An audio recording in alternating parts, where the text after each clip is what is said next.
Well, hello and welcome back to Brambleberry. I've got something to show you today. It's kind of like outside of the realm of what I usually put on here, but whatever. It's my channel, I can put what I want. If you don't want to watch it, you don't have to. So if you want to see what that is, then stick around.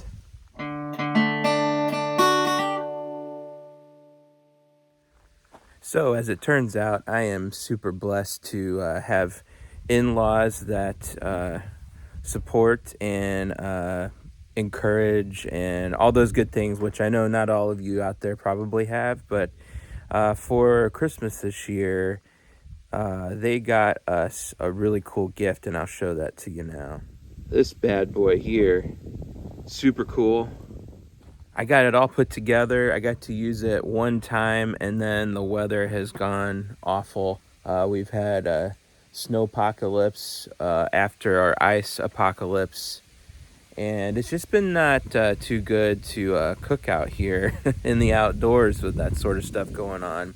After Christmas, they went ahead and got me a lid for this thing, and with the shipping the way things goes, it didn't come in time, and I finally got it out here to the property, and of course then the snowpocalypse hit, and I haven't had time to put it on. So I'm gonna go ahead and install this hood, and I'm probably gonna try and do some cooking on this. They did get me a cover for it, which is super cool too and helpful.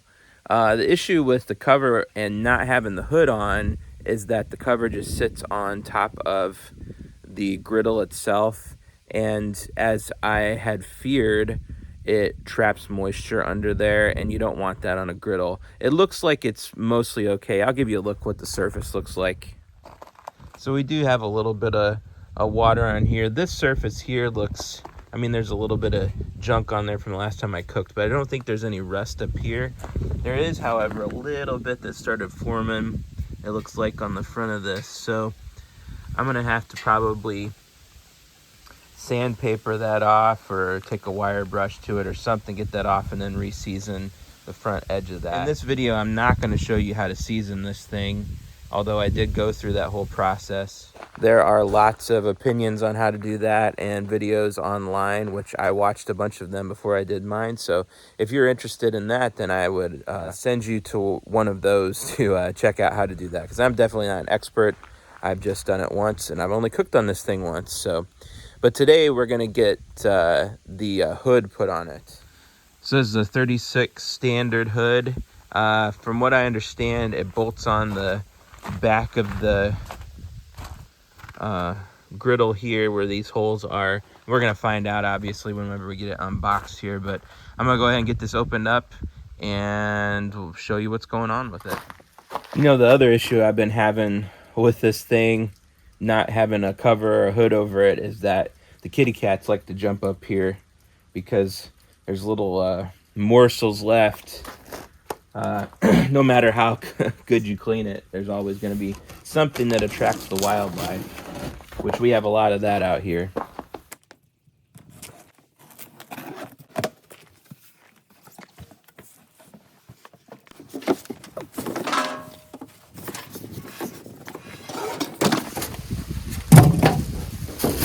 There is the handle for it. Little bag of bolts. Yeah, looks like it's pretty straightforward here, but maybe some of you out there are wondering how to attach one of these, so we'll get her figured out here and show you how it's done. As I was saying, curiosity is already kicking in, and somebody's looking for a tasty place to lick. Sorry, dude. So the directions for this thing, I almost didn't see into there. It was like under a flap, but it's just one page, which is not a lot. There's not a lot to this, so it should be a pretty easy install.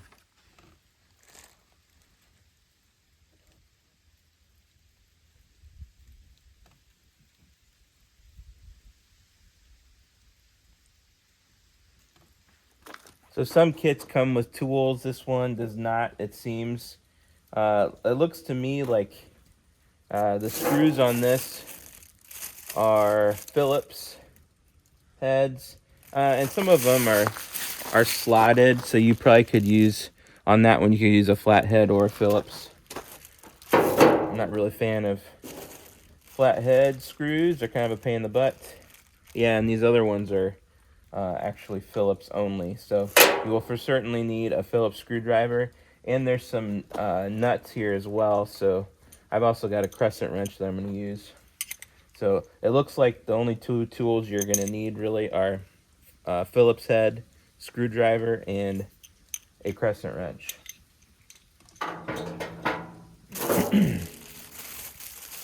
We'll go ahead and put the handle on this first. I assume that's going to go on the front.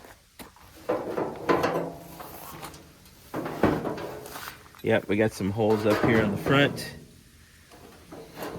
And the screws are on the inside here. We got to take those out.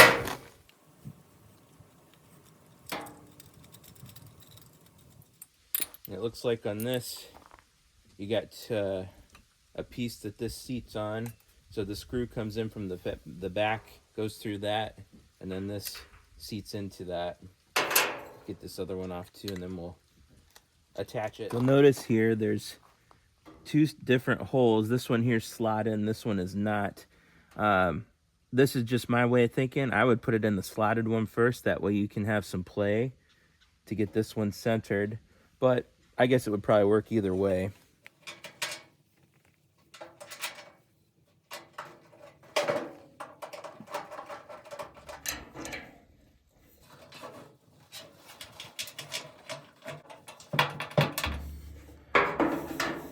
Seems like it's good and tight.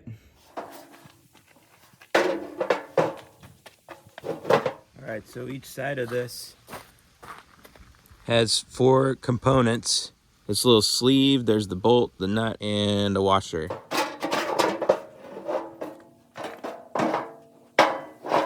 And it looks like these 2 pieces go on the inside. So you'll put this through from the inside, and then this onto the bolt, which will come from the outside with the washer going in that way. This flat part here actually goes to the outside, well, inside, but it contacts the bolt. And I'm just going to put this on loosely for right now so that I can get the other side lined up.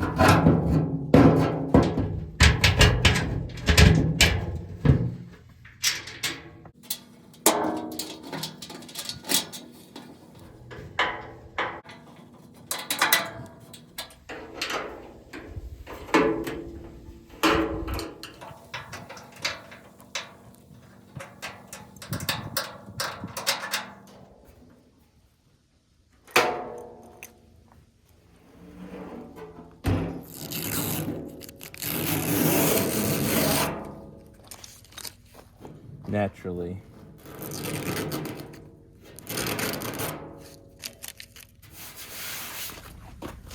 And there you have it.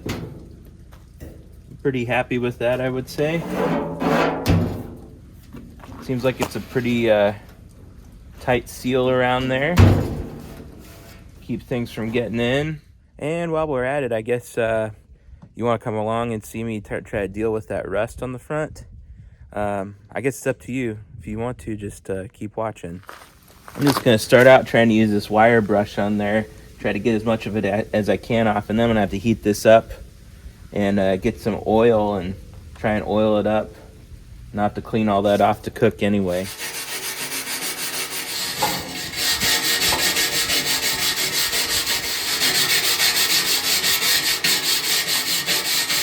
This seems like it's a bit too aggressive. I need something, or maybe not aggressive. I don't know.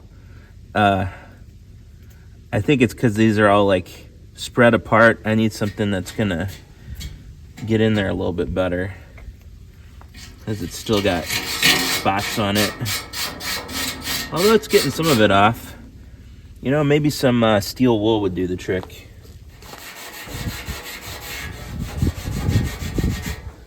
Yeah, that's doing better.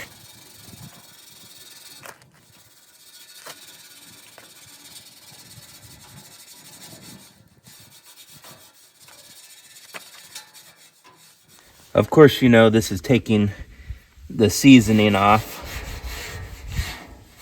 Or maybe you don't know. I don't know. But it is. It's taking the seasoning off here. So I'm gonna have to reseason this part. I guess I just didn't get enough on there. Or it's just, yeah, there's some on the side here too.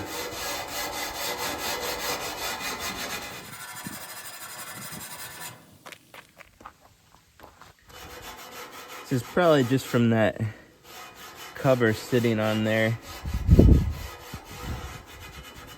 and trapping moisture against it. I'm really surprised there wasn't anything else on the actual flat surface here, because there was water on there. You know. All right, I think that's got most of it off. Time to reseason. As I said earlier, I am no expert in seasoning this thing, so if you're watching for that, then I mean, you can if you want to. You do what you want to. But when I did season this the last time, I will say that I mean, typically you heat the thing up. You get it hot enough so that it's smoking, and you just keep putting layers of oil on, and you let it burn off. You put another layer of oil, burn it off. The problem is that the exterior parts, like the lip and stuff, they don't get quite hot enough, or they don't get as hot as this part does. So for that, I use the torch. So I'd put some on there, and then I would torch it down and burn it off with the torch. So since that's the parts I'm doing now, I'm going to heat this up because I want to clean it, because I want to cook something. But I'm also going to be using my torch in order to do the edges, because that's the parts where I just took the seasoning off. So, but first we're going to get this thing going.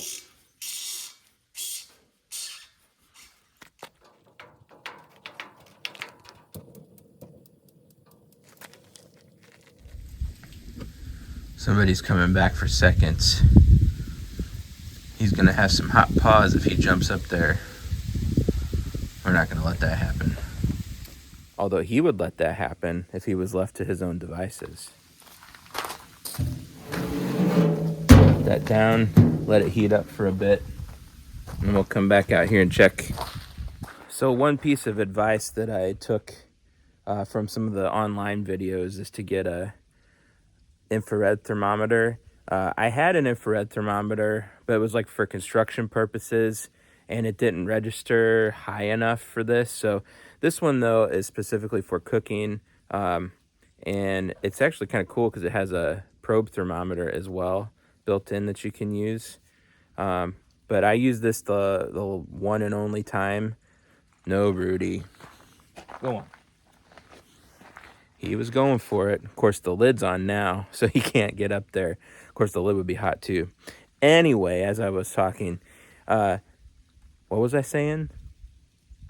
I was talking about this thing. Oh, the one and only time that I used it, this was super handy for checking the temperature at different points on the griddle, because some things you want to cook hotter or colder than others.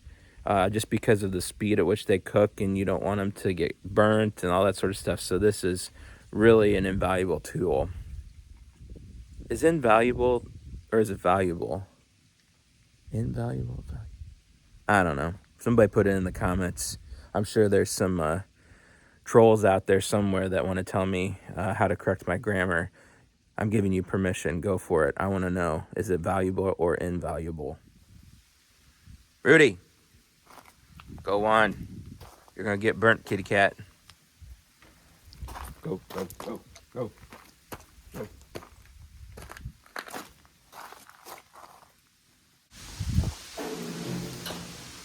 All right, we're getting some smoke. Getting some heat on this thing. Yeah, we're going 360, 400, 400. 383. So this thing has 4 burners, so that you got like kind of like zones, so you can, you know, have cool zones or hot zones. And the knobs out here don't really have any indication for you of how hot things are. So whenever we're cleaning this thing and whenever we're seasoning it, we want it to be pretty hot.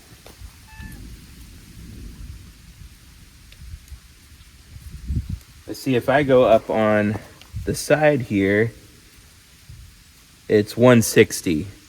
So that's why I use the torch on the sides. First thing I'm going to do is clean a little bit right here.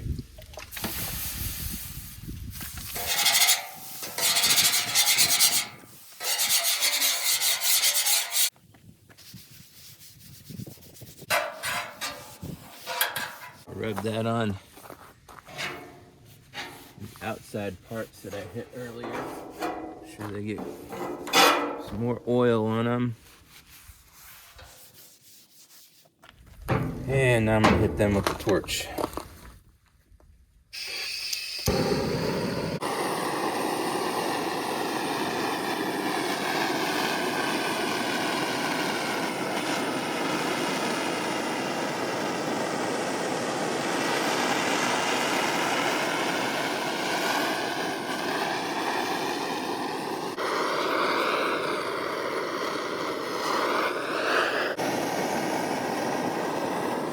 Well, you would just repeat that to finish the seasoning up there. And I thought about showing me cooking for a bit here, but I think I'm gonna wait till I get used to cooking on this thing before I ever do some videos of that, unless you want to see me screwing up some videos.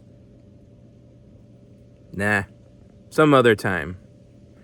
Well, if you watch this far, I am sorry, but I am very thankful, and I hope you have a very blessed day. Okay, so maybe I changed my mind a bit. So I'm making a skillet recipe that I kind of made up on my own, and I'm not going to give you the recipe. I'm just showing you what it is. So we've got this is like kielbasa Cajun style, so it's got a little bit of heat to it.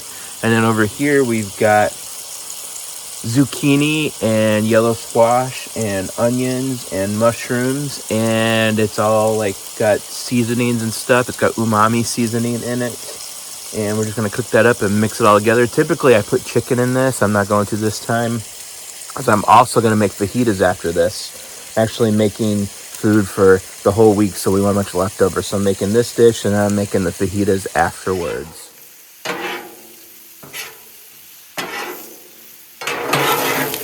I guess it's more like an andouille sausage than it is a kielbasa, but whatever. I'm sure somebody out there knows the difference between the two. I certainly don't. I've got my temperature a little cooler on this side than I do that side. I will say it's a little different with this lid. I had the lid closed while I was heating this up, and it got super hot because it's trapping the heat in there. So that may be a good way to preheat your lid or your griddle. But then, in order to get your zones and the temperatures that you want, you probably ought to lift this thing up so that you can regulate it better. Because I came out here and it was like, 500-600 degrees, like all the way across, and that's too hot for this.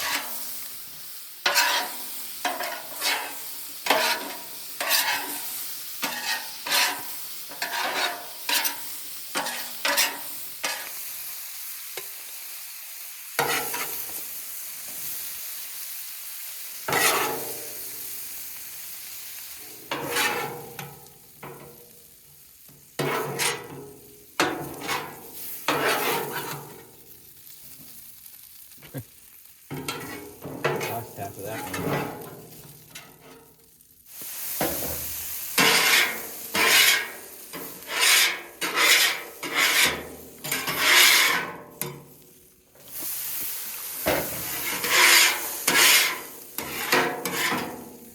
It's getting a little dark out, so I guess we will not film the fajitas, but hopefully they turn out delicious. Have a good one.